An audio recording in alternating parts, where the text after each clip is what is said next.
Welcome back to HISD Unscripted. Today we're here with Adam and Carter again to talk about the VATRE. We haven't had one of these for a while, so we're going to jump right back into it and just kind of give y'all some more details about what the VATRE is, what the tax rate looks like, what just the future of our VATRE looks like with our district. So let's just get right into it. I'm pretty sure you know who's at this table by now, so I don't think we need to introduce ourselves today. So let's just get into it. I know starting off, we're talking about creating a committee of people that will just kind of be our advocates in our community for this VATRE. So we're planning on hosting a meeting on July the 10th at 6 p.m., we believe. And so if you're interested in serving on that committee and are interested in just learning more about the VATRE, please reach out to us so that way we can get you on that list and get those scheduled. We need some positive feedback in our community for this. We even want those that are kind of like naysayers and kind of questioning, what this is and things like that. So just reach out to us and we can get you on that list. But today let's talk about, just what our tax rate, what is this going to look like as we go forward? Talk about what our tax rate has been. I know we've touched on it in the past, but I know you brought some numbers here today. So let's kind of go over some of that. Well, we've said before 2018 was our highest tax rate. It was around $1.04 for the M&O. We had no INS. We had no debt at that time. But the M&O rate, or the maintenance and operation rate, is compressed 35 cents. And so it's down to 69 cents right now. And so we've lost that funding, and the state always promises to raise that whatever we lose, and they never make it right back where it was. There's always something that comes up that causes them not to do that. Right now we have a 0.858 INS side, which was based on the last bond you had. So our total tax rate right now is 77 cents, almost 78 cents is what it is. So going back to the compression, can you explain why the state compresses our tax rate almost every year? Well, the state started really compressing it in 2018 because our governor wants zero property tax for homeowners and business owners. And those look differently for, those rates are plummeting differently for a business as they are for an individual. But both sides are going down. And so that revenue is not going back to the state, but it's coming back in another way. And, that's too much for us to talk about here today, but that's certainly it. And one of the things that they passed already is raising the homestead exemption from $100,000 to $140,000. And then for some who are over 65 and disabled, it will go as high as $200,000. What that's going to affect is your school taxes only. And so your school taxes are actually going to go down. And what we're going to ask the voters to do is to let us recapture some of that through a VATRE, or a voter-approved tax rollback election, where we can go back and get some golden pennies and some copper pennies and level that tax rate back out. So get that money that we're losing, not just from the homestead exemption, but also from the compression of the tax rate. So I think that's a good point to focus on a little bit, because, as a homeowner, you see that your homestead exemption is going up, and so you're excited. You're like, yay, less taxes to pay. But what a lot of people don't realize is just the effects that it has on your school districts. And so for us, that is less money that is coming into our annual budget, and which means, less money for all those unfunded mandates that we have, less money for the programs in our district that, are crucial just for the education of our students, and just to provide extra funding for staff and things like that. And so, even though it is exciting that, you're less taxes and things like that, you don't understand the effects that it has, just down the road. So well, there are some taxpayers that will pay zero school taxes because of these.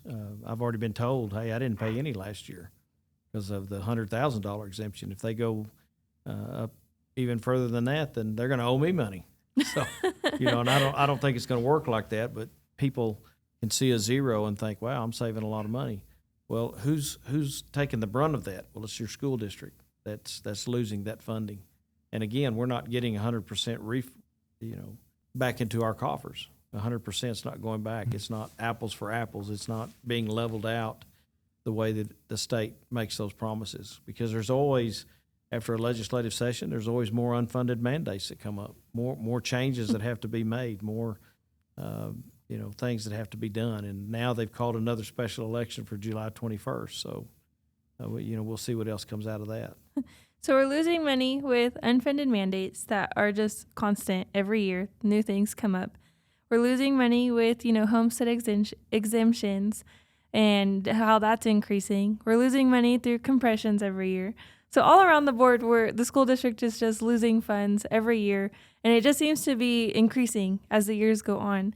So the VATRE's purpose is to, like Dr. Carter said, to kind of recapture some of that. And I don't know, we need it. It's gotten to the point where this isn't just because we would like to have it. It's a need for our district. It's a need to just continue to maintain, the programs that we have and to support the staff that we have too.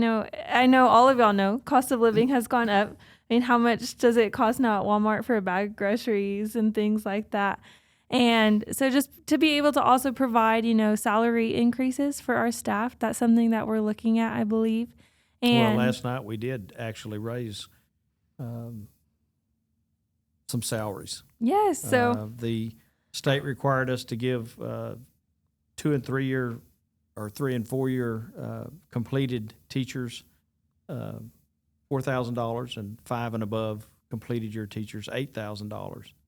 Didn't give anything for the beginning teachers. Didn't give anything for anything else in the staff wise. But our board voted last night to give an across the board 3% raise to all staff members. So that's a little bit, but still it doesn't keep up with inflation.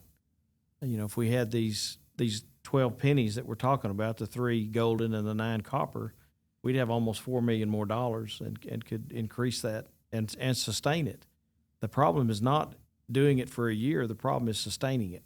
And as they continue to compress and as they continue to take, then it's hard to sustain even the programs that we have. And that's why we're going to try to ask the voters in November, to vote yes for the VATRE.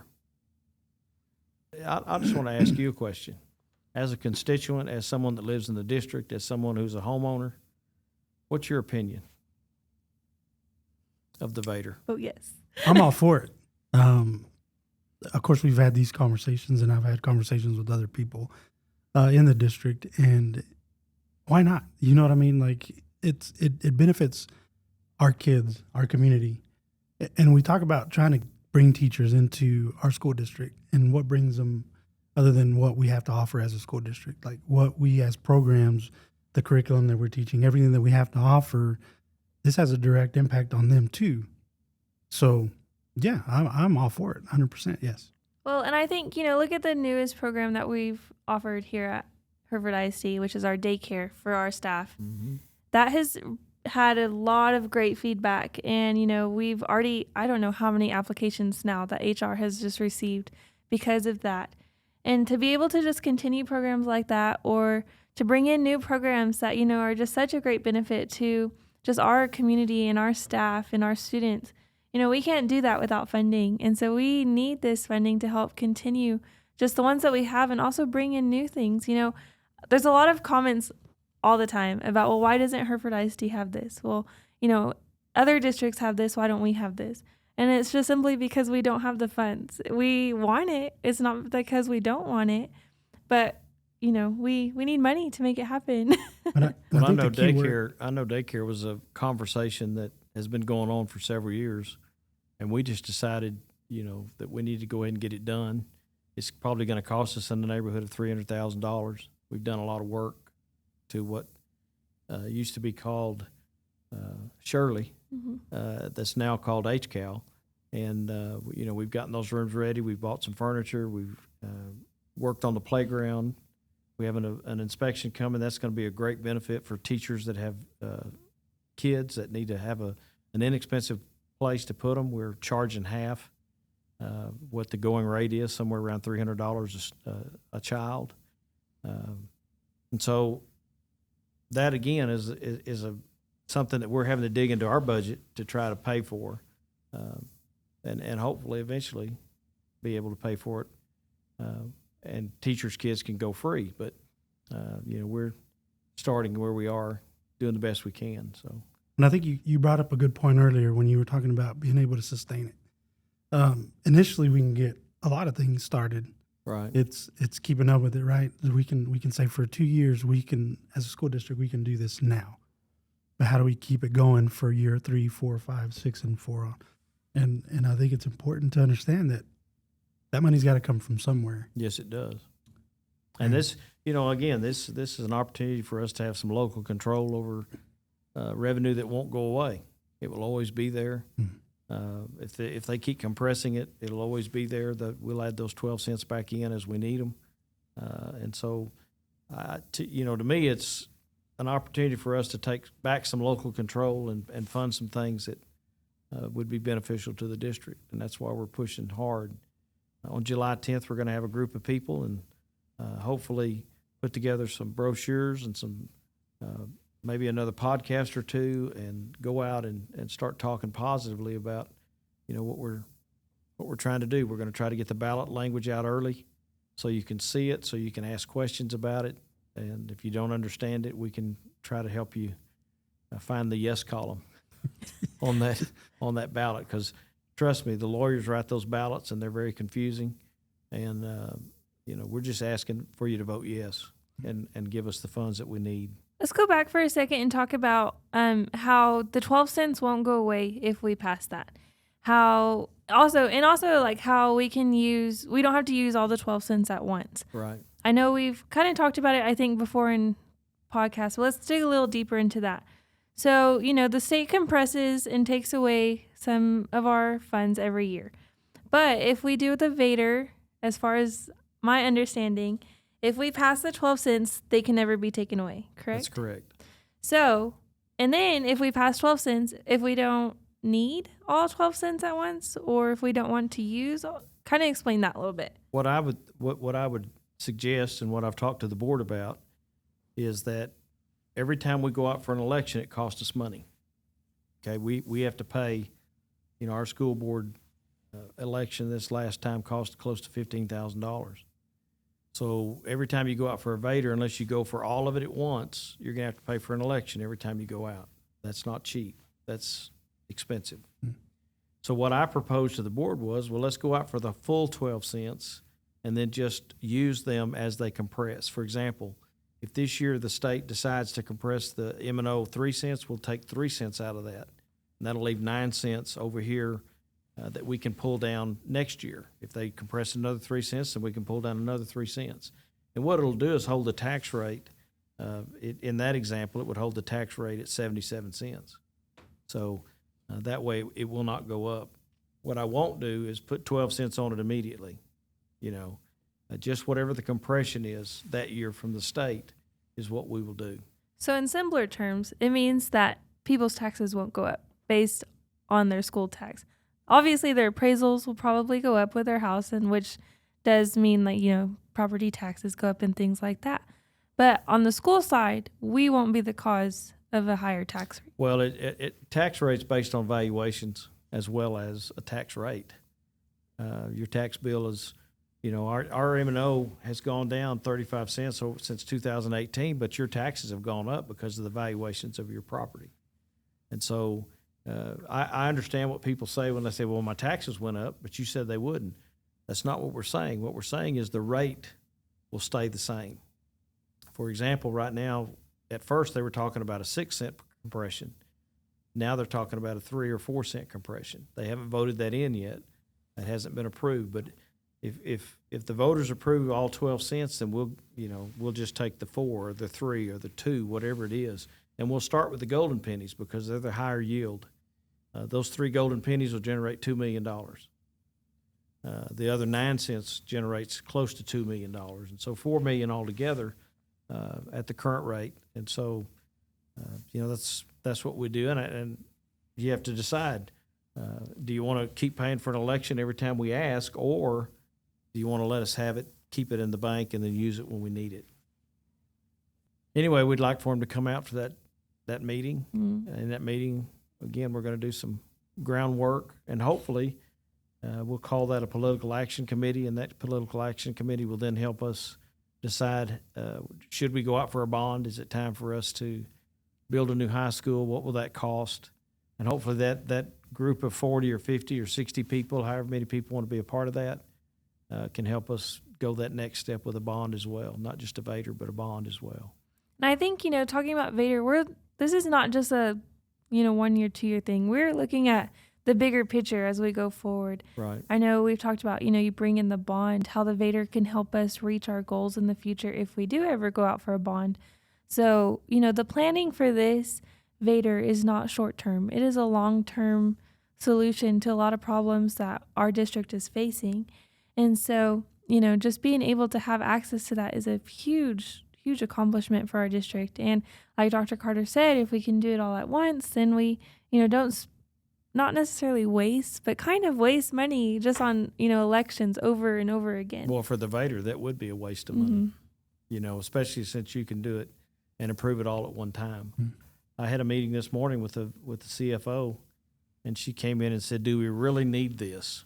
And she was showing me an invoice for one of the things that we've done for years, and it's $4,400. Do we really need that $4,400 to go here, or are we so tight we need to go somewhere else? And I told her, I said, we need to do away with that and go somewhere else with that money. And so we're already making those decisions about where we're having to cut and where we're having to take away in order to sustain what the board did last night. With the VATRE funds, we can sustain it, we can keep programs, we can keep doing good things for kids. And that's what's important. We're trying to maintain, the educational quality of what we have. Definitely. But we're also trying to increase it. Yes. And offer more offerings. Like CTE right now has 19 offerings. Wouldn't it be great to have 25 and give our kids more, of an opportunity to do better things in their life? And so. Well, and even, I know some of those schools have talked about like the elementary schools have talked about like a robotics program and things like that. And, some of those extra things just provide so much in the education of our students and just provide so many more opportunities for them to get out there and to even, compete with like robotics with local districts or have those CTE pathways where it leads into their future careers and things like that. And, our students, they deserve the best. They deserve these opportunities. And that's our main goal. That's our main goal, to be able to just provide these things for our students. And we hope that it's the goal of our community as well to help us reach that point. And so please just look into this VATRE, ask the questions. If you have hard questions, please email us. Please, send us a message on Facebook. Just call us. We want those hard questions. If there's a different perspective that y'all see that we don't, since we're in the district, let us know.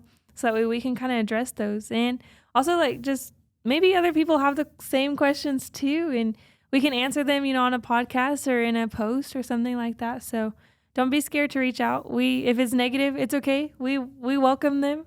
We want to know how y'all are feeling. We want to know what our community is thinking. And, we're just all about being completely transparent in this whole process. Absolutely. Well, thank you for tuning in to today's episode. We know that the VATRE is just an ongoing conversation that we want to continue to have from now until the election is over in November. And so please continue to tune in, watch for more resources as we get those posted. We're working on a web page right now to kind of host like a whole bunch of information that will be beneficial for just our community as well. So just look out for all of that.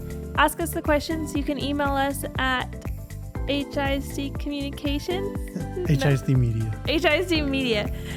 At HerefordISD.net. There we go. And we look forward to hearing from all of you. Thank you for joining us today, and catch us next week anywhere you get your podcast.